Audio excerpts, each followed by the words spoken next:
Hello అండి, అందరికీ నమస్కారం. వెల్కమ్ టు మై ఛానల్ ఆహా ఏమి రుచి.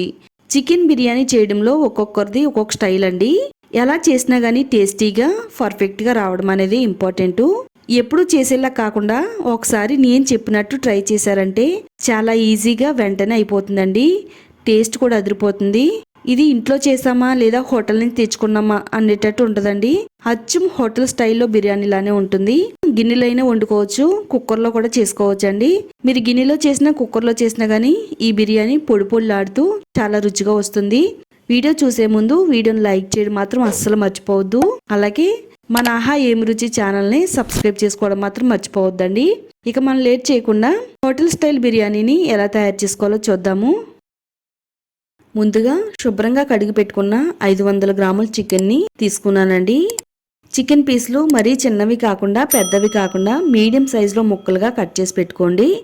తర్వాత ఇప్పుడు చికెన్లో 1 స్పూన్ సాల్ట్ వేసుకోవాలి. అలాగే 1 స్పూన్ అల్లం వెల్లుల్లి పేస్టు, 2 టేబుల్ స్పూన్లు కారం, 1 స్పూన్ ధనియాల పొడి, 1/4 టేబుల్ స్పూన్ పసుపు, 1 స్పూన్ గరం మసాలా పొడి, 1/4 table spoon biryani masala, 3 table స్పూన్లు పెరుగు వేసుకోవాలి. ఇవన్నీ వేసిన తర్వాత మొత్తం అన్ని మసాలాలు కూడా చికెన్కి పట్టేటట్టుగా బాగా కలుపుకోవాలి. మొత్తం అంతా కూడా బాగా కలిపిన తర్వాత దీనిపైన మూత పెట్టేసి ఒక అరగంట పాటు నాననిద్దామండి. ఇప్పుడు మరలా ఒక గిన్నె తీసుకుని అందులోనికి ఒక 2 గ్లాసులు రైస్ వేసుకోవాలి. నేనైతే ఇక్కడ బాస్మతి రైస్ని తీసుకున్నానండి. మీరు కావాలి అనుకుంటే మామూలు రైస్తో కూడా ఈ బిర్యానీని చేసుకోవచ్చు. బాస్మతి రైస్ అయితే బిర్యానీ పొడి పొడిలాడుతూ ఉంటుంది, చాలా టేస్టీగా ఉంటుందండి. అచ్చం హోటల్ స్టైల్లో బిర్యానీలానే ఉంటుంది. ఇప్పుడు ఇందులో నీళ్లు పోసుకుని 2 సార్లు శుభ్రంగా కడుక్కోవాలి. బియ్యాన్ని బాగా కడిగిన తర్వాత ఇందులో నీళ్లు పోసుకుని రైస్ని కూడా ఒక అరగంట పాటు నానబెట్టుకుందామండి. నెక్స్ట్ ఇప్పుడు మీడియం సైజులో ఉండే ఒక 3 ఉల్లిపాయలు తీసుకోవాలి. అలాగే ఒక 2 టమాటాలు, ఒక 3 నుంచి 4 పచ్చిమిరపకాయలను కూడా తీసుకోవాలి. ఉల్లిపాయల్ని సన్నగా పొడవుగా కట్ చేసి పెట్టుకోవాలి. అలాగే టమాటాలను కూడా సన్నగా పొడవుగా కట్ చేసి పెట్టుకోవాలి. పచ్చిమిరపకాయల్ని 2గా చీల్చుకుని పక్కన పెట్టుకుందామండి. బిర్యానీ సామాన్లు 4 నుంచి 5 లవంగాలు, ఒక 2 ఇంచుల చెక్క, 4 యాలకులు, జాపత్రి, స్టార్సు, అలాగే ఒక 2 బిర్యానీ ఆకులు తీసుకోవాలి. 1 స్పూన్ సాజీరా. ఇవన్నీ కూడా తీసుకున్న తర్వాత స్టవ్ పైన గిన్నె పెట్టుకుందాము. కొంచెం వెడల్పుగా మందంగా ఉండే గిన్నెని పెట్టుకుందామండి. మీరు కావాలనుకుంటే ఈ బిర్యానీని నేను చెప్పినట్టు కుక్కర్లో కూడా వండుకోవచ్చు. మీకు ఎలా ఈజీ అనిపిస్తే అలా ఈ బిర్యానీని వండుకోవచ్చు. స్టవ్ పైన గిన్నె వేడైన తర్వాత ఒక 3 స్పూన్లు ఆయిల్ వేసుకోవాలి. ఆయిల్ వేడైన తర్వాత ముందుగా రెడీ చేసి పెట్టుకున్న మసాలా దినుసులను వేసుకోవాలి. స్టవ్ని సిమ్లో పెట్టుకుని వీటిల్ని వేయించుకోవాలి. మసాలా దినుసులు అన్నీ కూడా లైట్గా ఫ్రై అయిన తర్వాత ఇందులో 2గా చీల్చి పెట్టుకున్న పచ్చిమిరపకాయలు వేసుకోవాలి. తర్వాత సన్నగా పొడవుగా కట్ చేసి పెట్టుకున్న ఉల్లిపాయ ముక్కల్ని ఆయిల్లో వేసుకుని ఫ్రై చేసుకోవాలండి. ఉల్లిపాయ ముక్కలు గోల్డ్ కలర్లోకి వచ్చేంత వరకు వేయించుకోవాలి. ఉల్లిపాయ ముక్కలు కలర్ మారిన తర్వాత ఇప్పుడు కట్ చేసి పెట్టుకున్న టమాటా ముక్కల్ని కూడా వేసుకుని ఫ్రై చేసుకోవాలి. టమాటా ముక్కలన్నీ కూడా మెత్తగా ఫ్రై అయిన తర్వాత నానబెట్టుకున్న చికెన్ కూడా వేసుకోవాలి.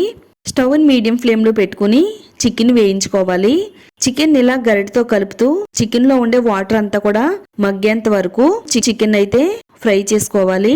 చక్కగా చికెన్ అంతా కూడా ఆయిల్ అంతా కూడా సెపరేట్ అవుతుందండి. అలా ఆయిల్ సెపరేట్ అయ్యేంత వరకు చికెన్ని ఫ్రై చేసుకోవాలి. చికెన్ అంతా కూడా బాగా ఉడికిందండి. ఈ విధంగా చికెన్ ముక్కను నొక్కితే ఇలా మెత్తగా అవ్వాలి. అంతవరకు చికెన్ అయితే ఉడకనివ్వాలి. చికెన్ అంతా కూడా చక్కగా ఉడికిపోయిందండి. చక్కగా ఆయిల్ అనేది సెపరేట్ అయిపోయింది. ఇప్పుడు మనం ముందుగా నానబెట్టుకున్న బాస్మతి రైస్ ని నీళ్లు ఏమీ లేకుండా స్ట్రైన్ చేసేసుకుని ఇప్పుడు ఇందులో వేసుకోవాలండి. రైస్ మొత్తం వేసేసిన తర్వాత దీనిపైన కొద్దిగా కొత్తిమీర, పుదీనా చల్లుకోవాలండి. కొత్తిమీర, పుదీనా వేసిన తర్వాత 1 టేబుల్ స్పూన్ నెయ్యి కూడా వేసుకోవాలి. నెయ్యి వేసుకుంటే బిర్యానీ రుచి అదిరిపోతుందండి. 2 గ్లాసులు రైస్ కి 4 గ్లాసులు వాటర్ పోసుకోవాలి. మీరు కుక్కర్లో బిర్యానీ చేస్తే గనక 3 గ్లాసులు వాటర్ పోసుకుంటే సరిపోతుందండి. అంతా కూడా బాగా కలిపేసుకున్న తర్వాత ఇప్పుడు దీనిపైన మూత పెట్టేసి ఉడకనివ్వాలి. మీరు కుక్కర్లో వండితే గనక ఒక 2 విజిల్స్ వస్తే సరిపోతుందండి. చూడండి బిర్యానీ అంతా కూడా చక్కగా ఉడుకుతుంది. మధ్యలో సగం ఉడికిన తర్వాత మూత తీసి చూడండి, ఒకసారి కలుపుకుందామండి. మరో 3 నుంచి 4 నిమిషాలు కుక్ చేసుకుంటే సరిపోతుంది.